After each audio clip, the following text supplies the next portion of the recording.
Amazing season so far. Do you think it's been as exciting as it could have been? So far, the last few years have been, obviously you had the Man United, Man City winning on the last day, but can you see this being even more exciting going down to the wire? I think, I have to say that Jose Mourinho coming in, I think we spoke at the beginning, we've done our predictions about who was going to win the league. Personally, I went for Chelsea, as a lot of people did. And I thought his contribution to the league was more going to be about how well he was going to get his team playing. But as we've seen in the last few weeks, we've got all those wonderful mind games going back on. And at the top of the league, all of a sudden, he's accused other managers or other teams of not performing as well as they should have done earlier in the season. And that void that we expected from Alex Ferguson's mind games, I think, has just come to the fore now with Jose Mourinho. The top end of the table is so tight, the bottom end is so tight, and I don't think you can ask for much more. I mean, there's probably a couple of sides at the moment who could go one way or the other, could end up stagnating in Southampton, Newcastle, whatever, but wow. I think that's probably it. I think Southampton and Newcastle are the two teams without an awful lot to play for at the moment, and out of a league of 20, that tells you something. Being a Norwich fan, my focus has been on the bottom of the league, sadly, for the whole season. And I don't remember a season like it where we would leap up to 10th if we won a game, and we'd be in the relegation zone if we didn't win a game. And now, really anybody from Swansea down, I think, 10th down, everybody's looking over their shoulders and is nervous about getting relegated. And I think that's brilliant for us because, tonight we're going to be doing Cardiff against Aston Villa, and there's loads to talk about. There's loads of pressure, loads of nerves, loads of stress. Ole Gunnar Solskjaer coming into the Premier League and only winning one Premier League game so far. Paul Lambert continuing to struggle at Aston Villa. And tomorrow night we're going to be at the Emirates for Arsenal against Manchester United. A completely different conversation about an underperforming Man United side and can Arsenal continue with their push for the title. So I think that's what's been special. It's not just been a brilliant title race, it's been top and bottom, absolutely cracking. And would you say, obviously, United's struggles probably have enhanced the Premier League no end this season? Yeah, definitely. Yeah, because it also means that Liverpool are now in a position where I imagine that Brendan Rodgers, and Jamer can give us a better idea as someone who played at Liverpool, that constant rivalry between Liverpool and Man United has been in Man United's favour for so long now, and I think Brendan Rodgers realises just a little bit, just a little bit, 23 years. I think Brendan Rodgers realises that he's not going to really have an opportunity like this again. Man United are not going to be this weak, this far into a season, and if Liverpool don't make the top four this season, when will they make the top four? So it's great for Liverpool, it's great for Everton, it's good for the other three. Well, you're saying that. I mean, invariably, if Manchester United don't qualify for Europe this year, how are they going to attract players next year? Yeah, that's the question. And then all of a sudden, they're not going to rebuild with the Premier League, with Champions League players, are they? Because I mean, the dynasty that Liverpool had for 20 years, granted, it wasn't as authoritative as perhaps Manchester United finishing top three for 20 odd years. But that disappeared overnight almost. Liverpool win the league one year, haven't won it for 23 years since. It's good warning that to all Manchester United fans. Evolution. And obviously Liverpool's performances on Saturday was incredible. I've never seen anything like it for 20 minutes.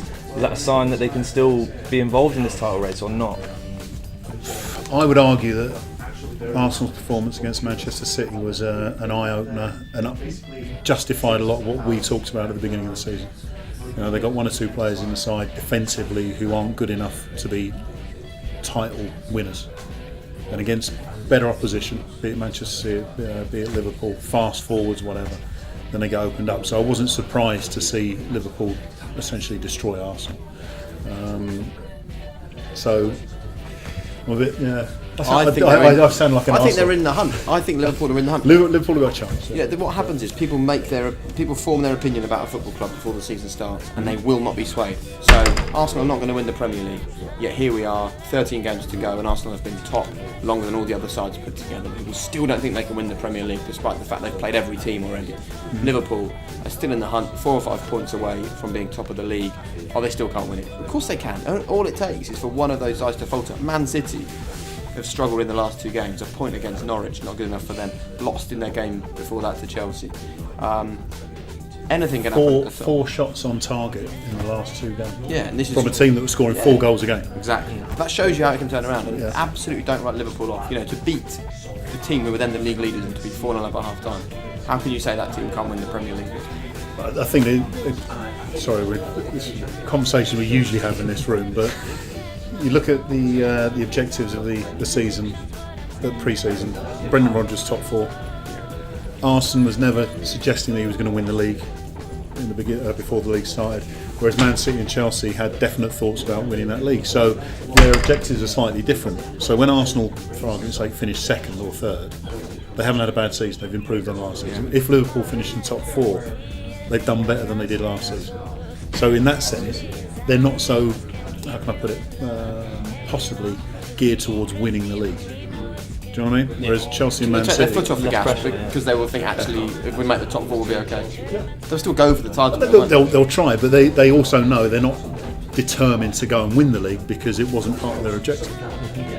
And having said that, you know, if the top two do falter, I'm sure. It's a long answer to a short question, isn't it? Yeah, but that shows what it's like this season, though, doesn't it? we do this preparation for each game. That's We a just sit wonderful in here thing. and talk. Yeah, I mean, I do my this is my homework sheet.